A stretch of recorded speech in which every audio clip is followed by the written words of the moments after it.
So before we sort of jump into what strokes are, let me just sort of orient you to this, to what we're looking at here. So this is a side view of a person, and we can see the contents of their skull. So let's do some labeling here. So we've got the skull here, and obviously the skull protects the brain. We have the cerebrum, the most Stay obvious strong. part of the Don't brain. be hard. We have the cerebellum down here, and we have the brainstem. Now in terms of vessels, in terms of blood vessels, all of the blue that you see here, these are all veins. These are veins that drain the brain. And now let's label some arteries. So here in front, we have the internal carotid artery. And remember, we're only looking at the left side here, so we can only see the left one. And here, sort of running up inside the vertebrae, we have the vertebral artery. Now, it gets a little bit tricky here. This is the basilar artery. This here is the middle cerebral artery. I'll call it the MCA. Here we have the posterior cerebral artery. We'll call that the PCA. And in front here, we have the ACA, or the anterior cerebral artery. And you can sort of see the circle of Lewis is formed right there. Alright, so let's jump into it. So all those vessels we just talked about, that's your blood supply to your brain. And if you lose some or all of that blood supply to your brain, then you lose some or all brain function. So the loss of some blood supply causing the loss of brain function, that's a stroke. So there's two main ways to disturb this blood supply. The most common type of disturbance is where you get stoppage of blood flow to a part of your brain. So let me draw this out for you. Let's say that this bit of the anterior cerebral artery is blocked off. This means that blood won't be able to go from this previous part of the ACA over to this next part of the ACA. And if blood can't get through, then the brain tissue downstream that depends on that blood for its oxygen needs, that brain tissue would start to get injured and start to die off. And the second kind of disturbance, one that's not as common but still really, really serious, is where one of the blood vessels of your cerebral circulation, where one of the blood vessels ruptures. Let's say that this bit of the ACA, right at the junction between the ACA and the anterior communicating artery, started to balloon out.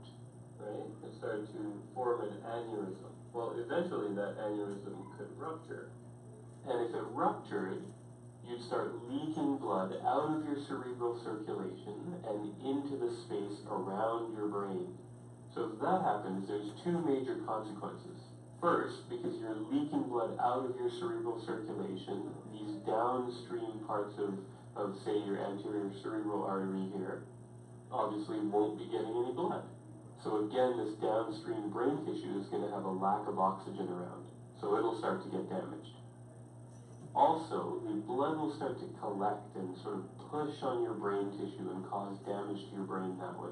So those are really the two types of stroke. You can get stoppage of blood flow to an area, which is also called an ischemic stroke. Ischemic referring to an environment, a cellular environment where there's not enough oxygen. Or you can get this rupture of a vessel that we saw earlier, and that's also called a hemorrhagic stroke. Hemorrhagic. And hemorrhagic refers to sort of a sudden torrential bleeding outburst. So ischemic stroke and hemorrhagic stroke. But regardless of whether you have an ischemic stroke or a hemorrhagic stroke, either way, your brain cells are going to start to malfunction after about 3 minutes or so. And that's because they have now a lack of oxygen, right? Because they're not getting proper blood flow, not getting proper blood supply. And they're not getting enough glucose. And they need glucose in your bloodstream to function properly, to carry out their complicated functions. So what do you think might happen if a part of your brain just sort of stopped working, started to malfunction? Well, intuitively, you might start to think, well, hey, if a part of my brain starts malfunctioning, I might lose those abilities that part of the brain performs, right? So let's look at a few examples here. So let's say we get a clot. This is a clot here. Let's say we get one in the middle cerebral artery.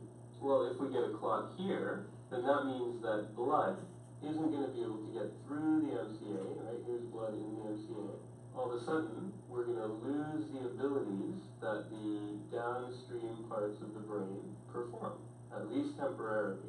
Now, the middle cerebral artery is pretty important.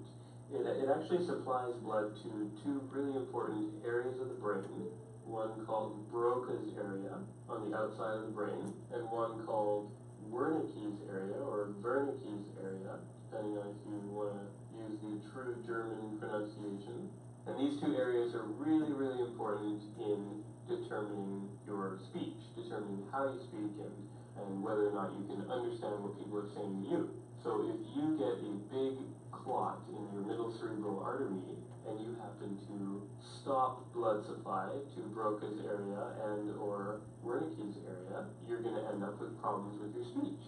Now let's do another example. Let's say you get a clot here in this little artery coming off the basilar artery, right? So that runs up your brainstem. Well, there's a lot of special nerves called cranial nerves that originate on your brainstem and sort of go their separate ways from there. And some of them are involved in controlling your facial muscles.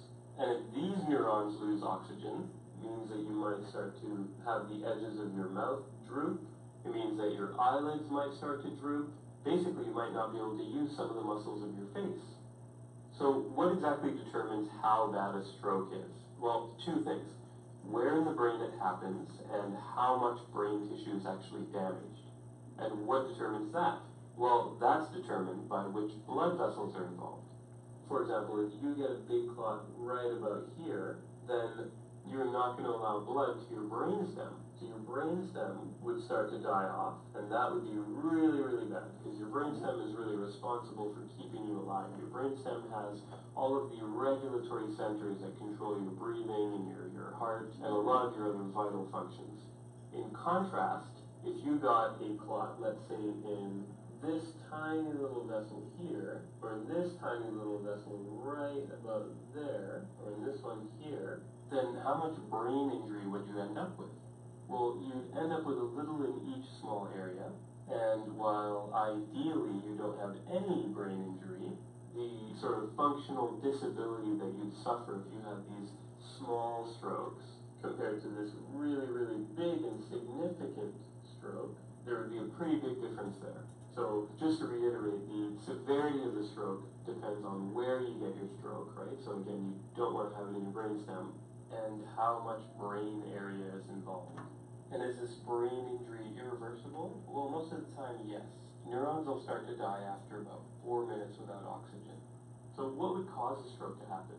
Well, there's some common heart conditions like atrial fibrillation, where the uppermost chambers of your heart don't contract properly. That often creates blood clots, and then those blood clots, when they get pumped out of your heart, they can travel up to your brain and get stuck in your brain blood vessels like we saw earlier. Another common heart-related cause is a myocardial infarct, or a heart attack.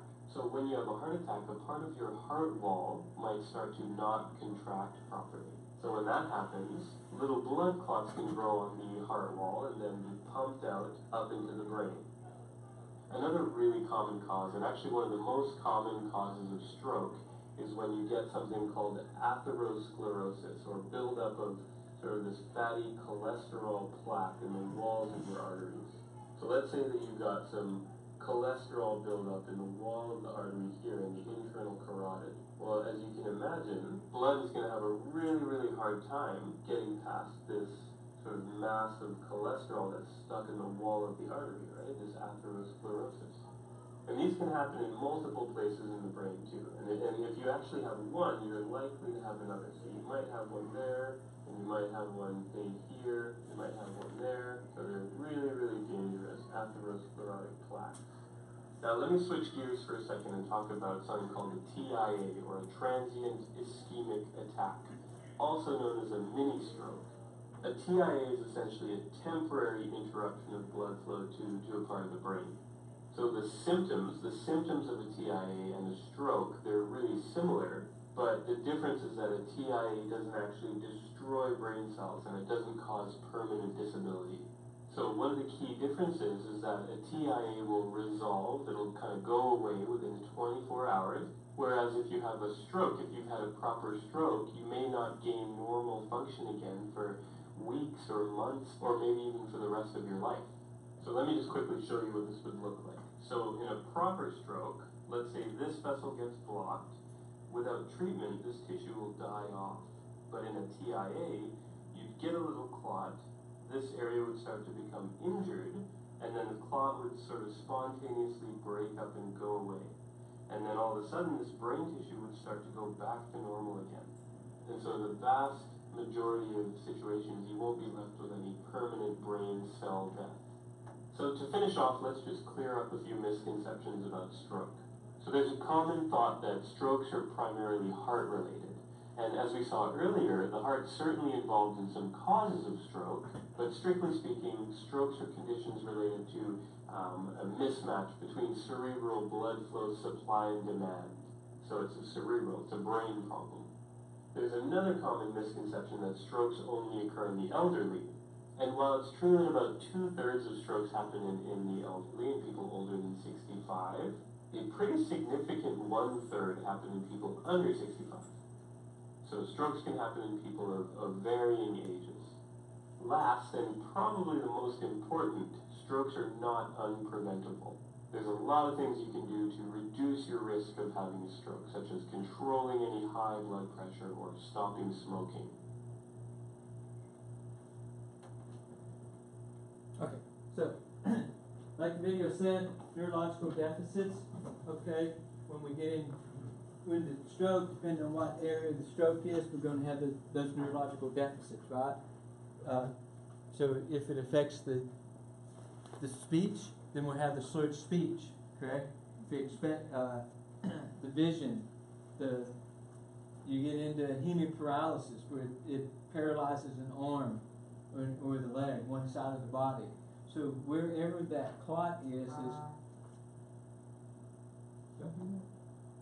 oh, not like someone passed gas. I don't know. Spicy lunch. Okay. So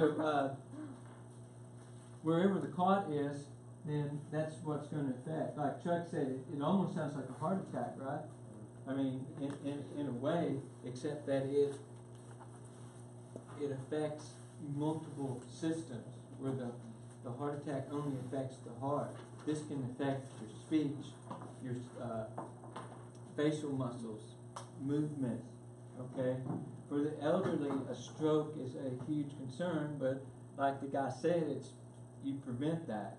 You prevent that the same way that you would prevent having a heart attack. You're young, live a healthy, young life. Carry that over into your old age, and then that's one way that you can prevent it. All right. So where the clot is in affecting that part of the brain is where the deficits are going to come from. Time is of the essence.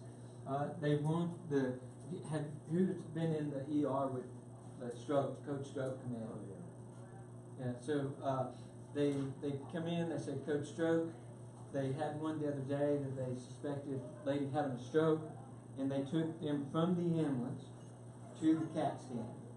They didn't even stop and pass go. I mean, they didn't do anything. They took the patient off because of the signs and symptoms. They took the patient out of the ambulance, straight into the CAT scan to look for a bleed. The CAT scan will only look for a hemorrhagic stroke. An ischemic stroke is a later thing where they would do an MRI to look for an ischemic stroke. All right, but time is of the essence. Okay, just like a heart attack, they want to get them to the proper treatment before more tissue dies. So a heart attack, the cardiac tissue is going to die off. The stroke, the brain is going to die off. Remember the American Heart Association fast? How can you forget that rap song, right? But so the fast, this is facial, right? So they have the patient smile. If their smile is, they have an awkward smile, a drooping smile, then that's for the facial. Arms, arm drift. So you have them hold up their arms, and within not too long, they won't have to hold them up here, they get numb. It's actually very quick. So they'll hold up their arms and one arm will start to drift. Okay? S, speech, the slurred speech. So you ask them to, I forget what the sentence is. There's actually a sentence that you want to ask them because some speech pathology people figured it out that it uses more of the muscles in the mouth. It's on the slide here in a minute, but you know, like Jack and Jill ran up the hill or something hypothetically. So if all slurred like they might sound intoxicated, you know, like Jack and Jill over the hill, you know. And so the speech in the T. What's the T for? Time. Make sure that you remember time. Time is of the essence. It's a rapid transport. Okay, for us. We want to rapidly transport this patient. And we want to take them to a stroke center, somewhere that is designated as a stroke center. So part of your roles and responsibilities as an EMT is to know what the different hospitals can do. So you would want to take your patients to a stroke center, wherever that might be. Okay? Just like the video said, you get sort of a blockage. It can develop collateral circulation after some time, but the collateral circulation is never as good as the original circulation.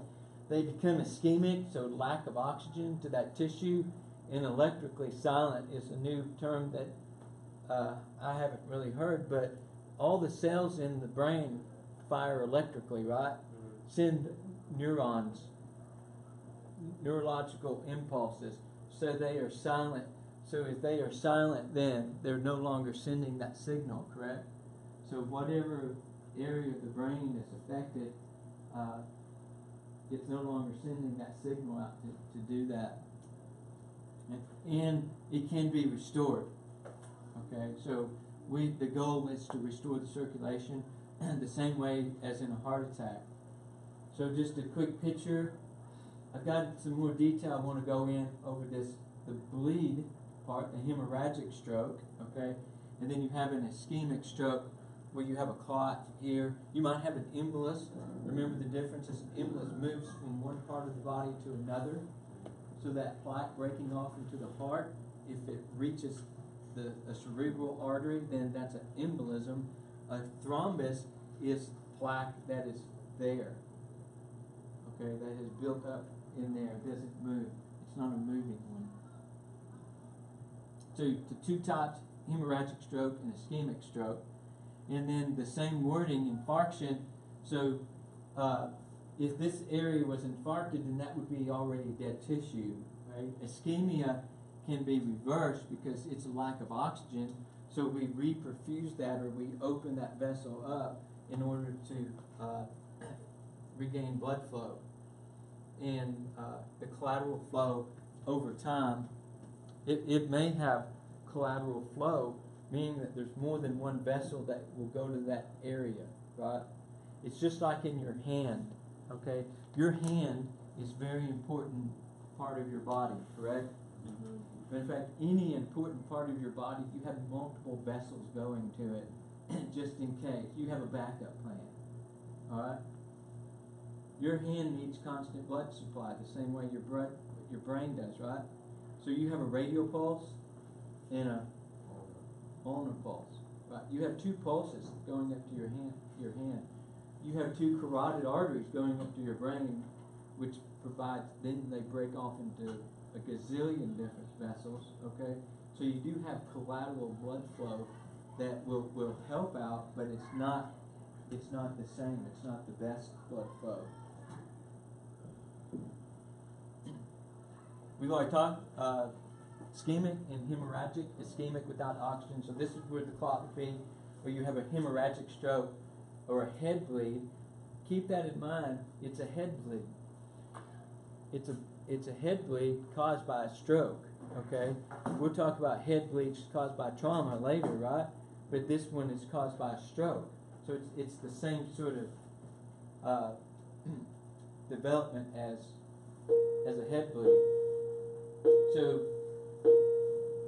blocked artery, side of the occlusion, if it doesn't move, it's called a thrombus. Then they may be able to have fibrolytic drugs. What this drug will do is it will break the clot up. Okay? They do have a new procedure now, not so new, but they do have a procedure as like a cath lab. I showed you the picture, I think last year, the sort of the see-through vessels, and then they have a catheter that runs up that vessel, and will remove that clot and just pull it out like a cath, okay? But they might put a stent in that vessel, okay? Now those are like at Baylor Parkland level 1 type facilities, okay? Other stroke centers may give the clot buster. I'd rather have the procedure where they go in and they fish it out than break that clot up, because the problem of that clot breaking into little pieces and then causing multiple strokes, okay? Anyway, and then, like I said, atrial fibrillation can do the ischemic stroke because those atrium are sitting there doing this all the time instead of contracting, so it breaks off that clot and that plaque in the heart, and it becomes an embolism. So, hemorrhagic strokes, just like any busted blood vessel, okay? That artery weakens, it may have a aneurysm attached to it, right? So it weakens and then it starts to bleed into the skull. The signs and symptoms are the same as anywhere where there's a hemorrhage occurring. Nausea and vomiting is very common, and headache, loss or decreased level of consciousness, okay? It is very difficult to distinguish the two pre-hospital, hemorrhagic stroke and a ischemic stroke. However, some of the signs and symptoms of a hemorrhagic stroke are a lot more fierce than the ischemic stroke, and we'll look at that in just a second. There's the bleed. So this is a hemorrhagic stroke on the CAT scan. So this guy, they call in code stroke. You roll him in off your ambulance. They go into CAT scan and they see this little white part here. They have a bleed. They have a head bleed. Okay. If you're not at a level 1 facility, then that patient's going to be transferred to a level 1 facility. So if there's any possibility this is a hemorrhagic stroke, then they need to go to a level 1 facility. Because they have this bleed in there. I've picked up a lot of head bleeds that were in result of stroke. Anyhow, so here's the bleed. This looks familiar to you, right? Because this is what we went over last year, but we'll shoot through it again right quick. And we're going to focus mainly on the hemorrhagic stroke. Okay, we won't go into all the different types of bleeds, but a hemorrhagic stroke is essentially a subdural bleed, correct? A subdural under the dura. Okay, so or actually it would be an epidural bleed because it's an artery. So you will see these signs and symptoms a very quick onset. So this hemorrhagic stroke will be a very quick onset. A subdural bleed is slow in onset. You may see a slow onset of a hemorrhagic stroke, depending on the size of the vessel, correct? If it's a big vessel, then you're going to see the signs and symptoms very quickly. If it's a small vessel, it may take some time. Okay. Then you have a subarachnoid bleed. These three are all head bleeds, okay? In the arachnoid space, it's very slow in onset. The patient will tell you that this is the worst headache I've ever had in my life. I can't tell you how many patients that I've had subarachnoid bleeds, they were diagnosed with subarachnoid bleeds, has said that. This headache's the worst I've ever had in my life. And then they start to vomit, or they're nauseated and they're vomiting. It's almost a slam dunk that it's a subarachnoid bleed. And then you have a concussion. it's just the same signs and symptoms as any other closed head injury. Okay, but let's stick to this hemorrhagic stroke because we'll pick this back up in trauma again. But so let's say they just have a very quick onset of these signs and symptoms. Okay, headache, dizziness, nausea, vomiting. Right? The LOC is loss of consciousness, or they could have a decrease in level of consciousness. We'll pick this back up in a second. Okay, repetitive questions, and that would be, you know, are you going to take care of my dog? Yes. We got your dog covered. 5 minutes later, are you going to take care of my dog? Are you going to take care of my dog? Okay? So they ask these repetitive questions over and over again, forever, until you get rid of them. All right? And these are the same as a concussion as well. All these bleeds, these are, with the exception of this one in the middle, because this is the bad mother of them all, okay? You won't have that in a concussion, but you may have all these signs and symptoms in a concussion, okay, or a head bleed. The only way to determine that is how? If there's a bleed in the head, CAT scan, right? But you can have an increasing level of suspicion here as you add up these signs and symptoms. Right? So repetitive questions, altered mental status. We check the mental status on person, place, time, and event. In a bleed or a head injury, they lose this backwards. The first thing that they will lose is the event, and then the time. So if you catch it quick, they're not remembering the event. They don't remember really what happened to them. Okay. Then they start to lose time, day. I can't remember what day it is. You know. Place. They won't remember where they are. And then the ones that I've seen grown men cry over is the fact that, and then men can cry too, women cry, everybody can cry. Okay. So anyway, I've seen grown men cry over. This was in trauma, however. I mean, these were bikers. You know, leather jacket, whole 9 yards, right? And I was asking these questions, and he couldn't remember his name. It really got to him. He says, "Man, I know I should remember my name, but I can't remember my name. What's up?" And so the anxiety started to build, right? You know, and he was a big guy, so it was a little scary. But so when they get this altered mental status, AMS, they lose backwards. So their event, the time, the place, and then their person. And then they can also have two different types of amnesia. They can have antegrade amnesia, which is the after the event. So they don't remember anything after the event. Okay, from the time that the event started after that event. Okay. If this was trauma and this was a car wreck, this antegrade amnesia, they don't remember anything from the wreck to the time that you guys meet. Right? So they don't remember from the wreck to present. Retro, behind, they don't remember anything before. Right? So they don't remember where they came from or what you're doing there. They don't remember anything forward or backwards. So you can have this amnesia with these head injuries. This hemorrhagic stroke will lead to increase in intracranial pressure, or ICP, and also lead to brainstem herniation. If you don't get the bleed stopped, then it will lead to brainstem herniation. Get my head together here. Just to review in that, is that, remember the brainstem's up in here. It grows up in here, and then the spinal cord comes out through the, pronounce this, I've mispronounced this hole here for like 20 years.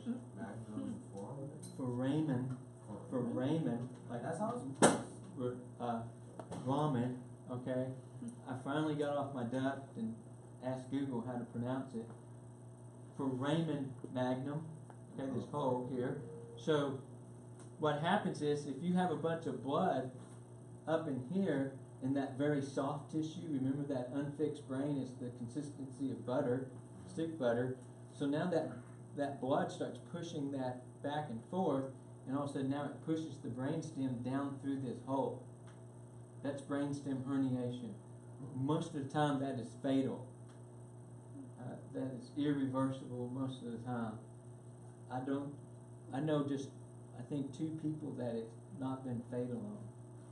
So very, very problematic as far as increase in intracranial pressure due to that blood. It's pushing that brain and it's shifting the brain as well.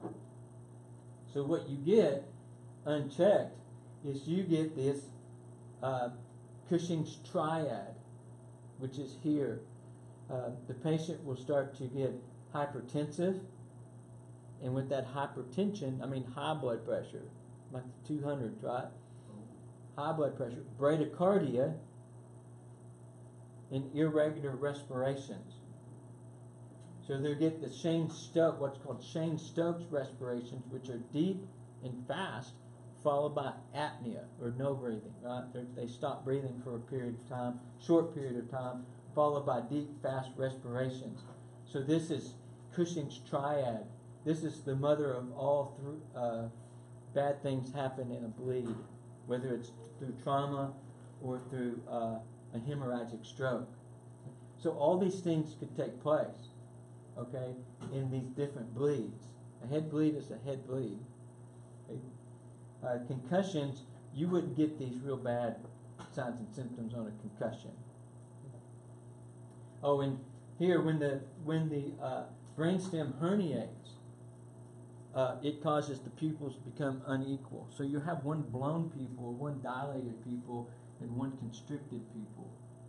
Constricted to normal pupil. So one dilated pupil, blown pupil is what we call it. And that's due to, once you see that, that's a sign of a brainstem herniation. So we want to get these guys to level 1 as fast as possible if we suspect a hemorrhagic stroke, okay, instead of an ischemic stroke. So these are the different signs that you might see over a hemorrhagic stroke or a head bleed versus an ischemic stroke. The other signs and symptoms that you're going to see with the ischemic stroke are not as profound as these, okay? These will occur with the bleed. So yeah, you can. It's hard at times to decide, is this ischemic or hemorrhagic, but they do differ. Okay, so that would differ in your transport to the patient. If I suspected a hemorrhagic stroke, then I would definitely transport the patient to a level 1. If I just suspected a ischemic stroke, then definitely just to a stroke center. But that's a protocol issue, really. They will tell you in your protocol where to transport the patient to. So, anyhow, is everybody good with that? No problems there? And then the increased normal ICP is 5 to 15. This is just for trivia. So anything above 20 would require treatment. All right? And increase in intracranial pressure decreases cerebral perfusion pressure. It's the same as the CPP, the coronary perfusion pressure. Okay, it decreases the pressure that pushes the blood flow through the cerebral arteries. And this could happen in trauma or stroke.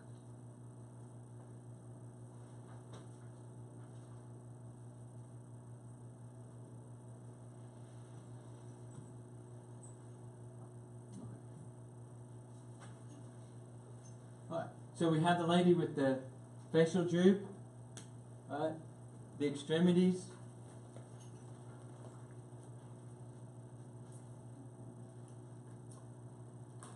So we have facial droop, we could have hemiparesis, right? Lack of movement on one side of the body, okay? We could have headache, dizziness, nausea, vomiting. Headache and dizziness go together. Nausea, vomiting go together, right? So if you get dizzy, a lot of times you stay dizzy, you're going to get nauseated from it. Nausea leads to vomiting. Okay? Slurred speech, unequal grip strength. That's why in our assessment we do the grips. You have unequal grip strength when you assess the patient, the stroke patient. We'll see what other signs and symptoms we can come up with. And like the video said, the TIA is self-eliminating. Okay, a lot of times it will present the same signs and symptoms, but usually this says within an hour, but a lot of text says within 24 hours those will resolve. Okay, we picked up a patient on the helicopter, and the average helicopter flight is somewhere around $30,000. Okay, and this lady looked like she was having a stroke, and where we were was appropriate to fly someone out with a stroke.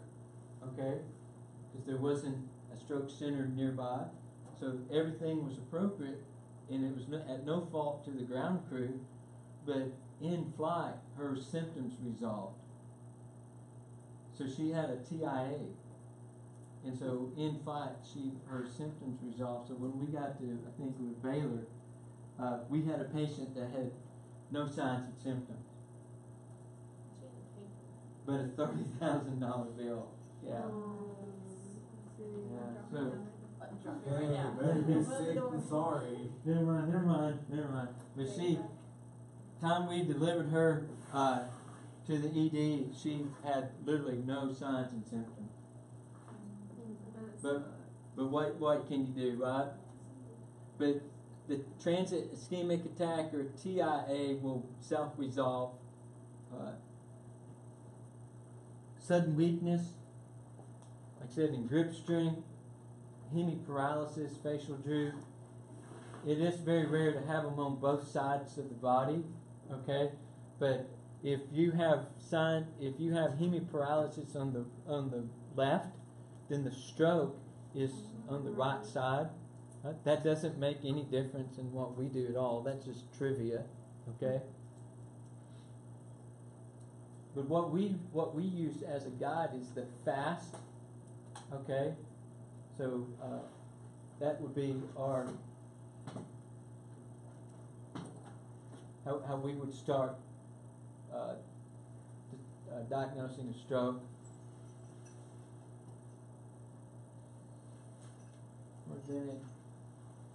And a risk of subsequent strokes. Okay, if you're having TIAs, there's definitely a problem there. Okay, so.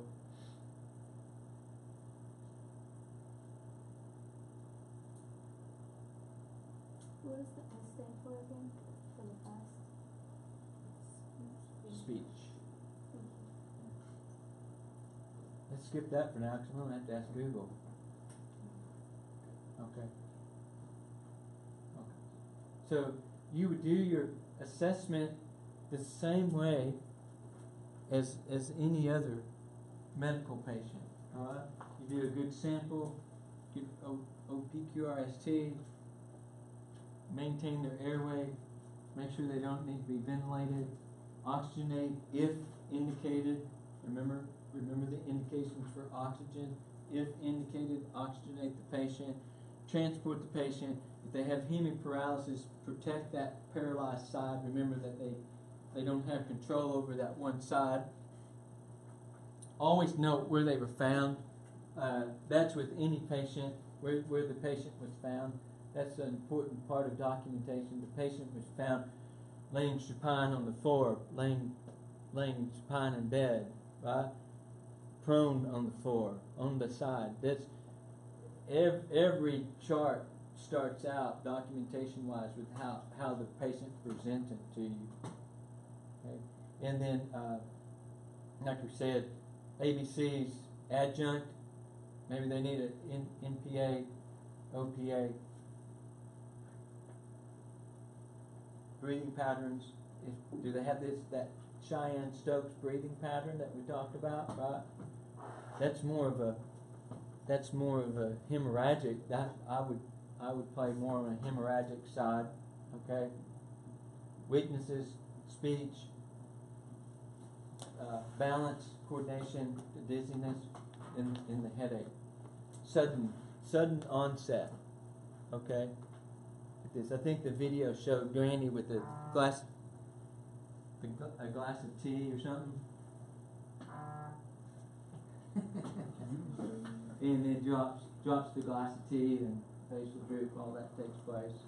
Okay. Let's talk about the duck in the room. There are a multiple number of scales that they go off of. The hospital has another scale that they go off of on how they start evaluating the stroke. Okay. So the Cincinnati stroke scale, the Los Angeles stroke scale, all these, you don't need to memorize these stroke scales by any means, but do remember fast that one.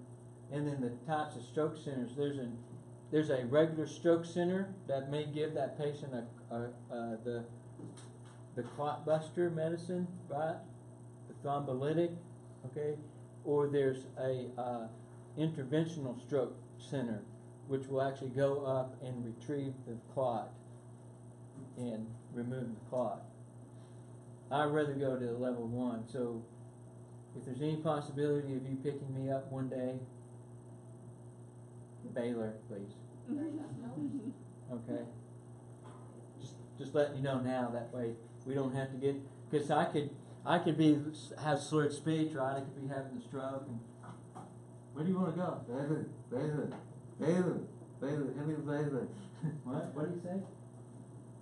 Baylor. Now we're looking out the window going, no, whoa, Baylor. So take me to the big hospital. What? I don't know why you just made that noise come out of it. I don't know either. But I'm good. No slurred speech. Okay. I'm good. No arm good. Jack was yelling up the hill. Okay. Yeah. Good history, good physical exam, always vital signs, reassess, keep reassessing, okay, for changes, good or bad. Get that good baseline set of vital signs. And like we said, the same way in a heart attack and trauma, evaluate the need for oxygen. These free radical ions they speak of can cause that tissue damage. There's 8 years of research over that, but we still give oxygen freely. People do all the time. You see it all the time. They don't need the oxygen. There's no indication for it, but they still give it, okay? But do titrate that to the SpO2 at 94-95% or better.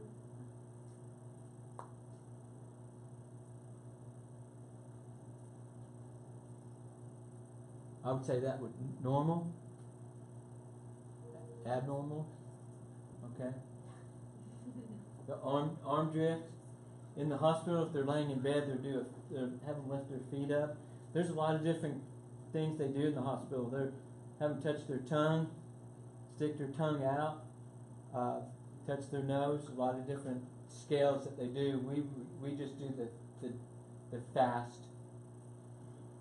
And then there's the Cincinnati stroke scale, facial droop, the arm, the speech. Oh, here you go. You can't teach an old dog new tricks. So that's very true in a lot of different cases. But and then the Los Angeles pre-hospital stroke. See, they go into blood glucose and then left, right, so it's a little bit more detailed.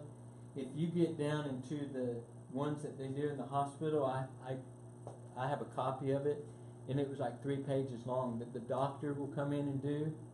The doctor will come in and do a more detailed stroke assessment, and it's very detailed. So each one of these have a different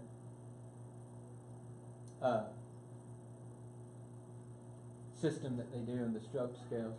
You can't really read this, but it's in your book. It just gives you sort of the signs and symptoms that we've talked in. Here's one we haven't spoke of: general change in personality.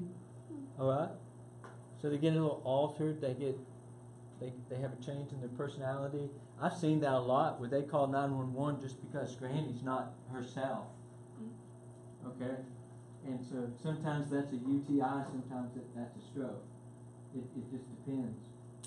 So do a very adequate assessment. And then the same thing. Suction, ventilate as needed, oxygenate, take care of their airway.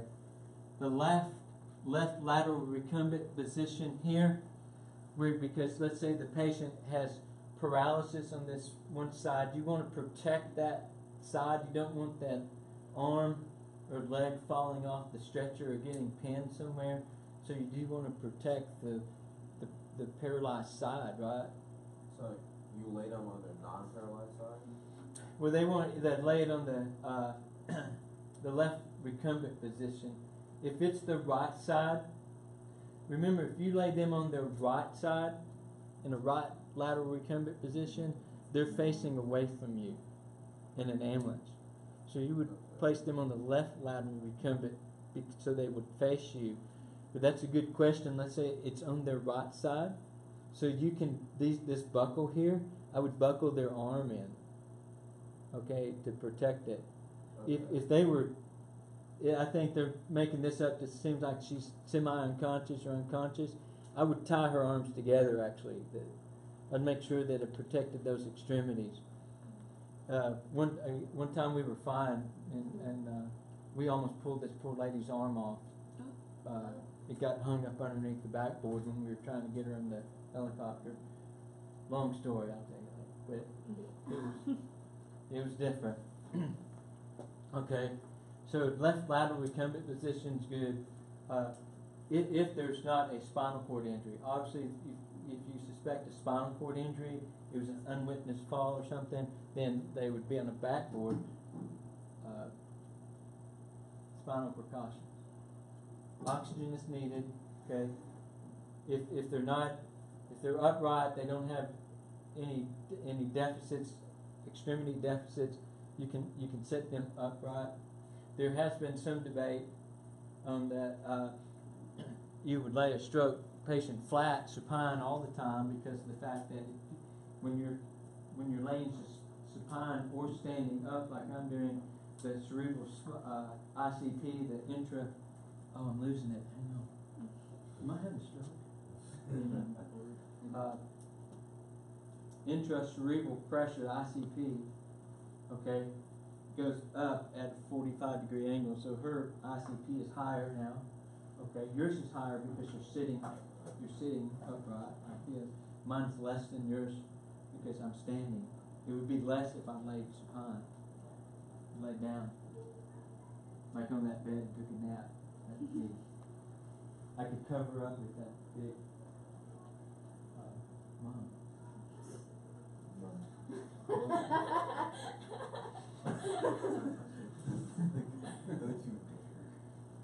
Yeah. So just like we talked to, rapid transport, all right. These are critical patients having a stroke, so reassess every 5 minutes.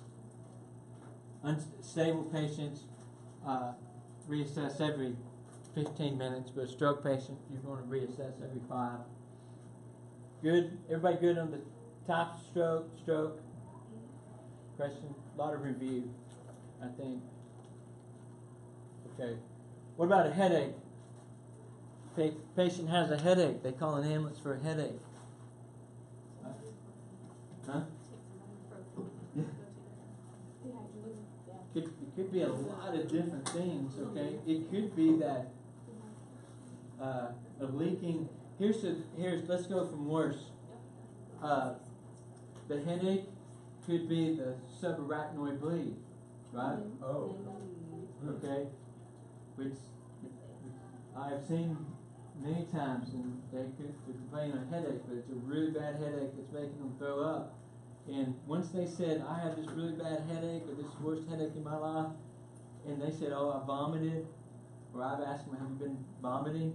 And they say, yes, my German Shepherd ears go up, and all I can think about is subarachnoid bleed, because those are the two classic signs. Someone with a bleed or a head injury, once they start vomiting, it's usually the telltale sign, right? Okay. They could have, if the bleed is the headache is at the base of their skull, they could have a leaking aneurysm at the circle of Willis, which is usually where the aneurysm takes place, okay? And it starts, once that aneurysm ruptures and it starts leaking, the only symptom would be headache. I've got this headache. I can't explain it. It's right here. Migraine. Yeah, well, no, because a migraine, good point. A migraine is light sensitive. Most of the time, migraines are light sensitive. So you rule out the migraine, okay? So they're light sensitive, but I got this headache here. So they could have an aneurysm, cerebral aneurysm, okay? Now you don't want to get all read Google and go crazy thinking that you ate that burrito and you have cancer now, right? But you have to think of the possibilities, okay? What else could a headache? Migraines, one of them. What else? How long do you last for? Like, is it just like a certain time? What do you mean? What? Like Which one? aneurysm, like the leaking aneurysm. It'll last till it's resolved. That's a good question. So it could be like a week, Yeah. And that's usually the way that they're found. The patient goes in there and they go to the doctor and they say, hey doc, I've had this headache for a week now. I can't get rid of it. And if it's a good doctor, they're going to let's get you over to a CAT scan. Does that show up like on an MRI and stuff? No, it would be a CAT scan. The CT will show the bleed or the aneurysm in the vessel. Cluster headaches, just everywhere. Tension headaches. Hopefully they're not calling an ambulance for a tension headache. Take some Tylenol, right? What's a tension headache? Like stress. Yeah. What you have to realize sometimes is the headaches. We talked about those types of headaches. Is that sometimes it can be bad. Okay, now you won't know until they get that CT, right? That further evaluation. But don't get too complacent with them. It could. You're not going to take that patient with a headache off the ambulance into CT. They're going to evaluate them, but they're eventually going to get them. They may unexplained headaches. They're probably going to buy a CT. They're going to get a CAT scan.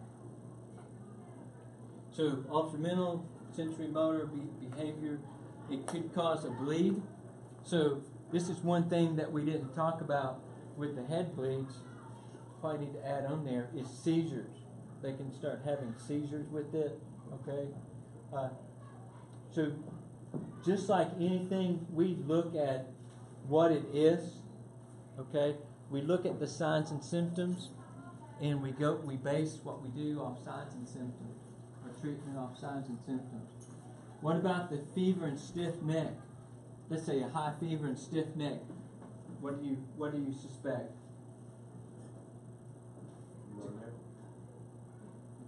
Wait, no. We're on show. No, sorry.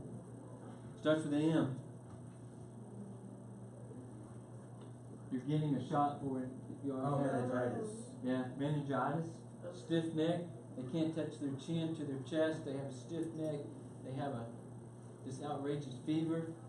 You suspect meningitis. Mask. Right? Instantly put them on the mask. Or here they've had this chronic headache and now it's changed for some reason. They said, yeah, I always have headaches, but now it's different. Now I'm vomiting with the headache. Okay? Maybe they had that aneurysm for a number of years, right? So always protect the airway, always do a good assessment, right? Okay, give me just a second, we're almost finished. And then transport, okay? It's better when you're talking about this and problems up there, it's better to transport than not. Okay? Good. Because we want to think worst to least. When we think about patient care and different things, think worst to least. That patient having a heart attack or that chest pain, they're having a heart attack or they're going into cardiac arrest, right? And then as we eliminate those factors, they have gas. Okay? They have this horrible headache. We start thinking, what's the worst thing that could take place? And then eliminating the worst things that could take place. Either way, with strokes, remember time is of the essence. And then your notes for because you don't have these probably unless you have last year's notes, okay? Questions? Are you good with stroke? Okay.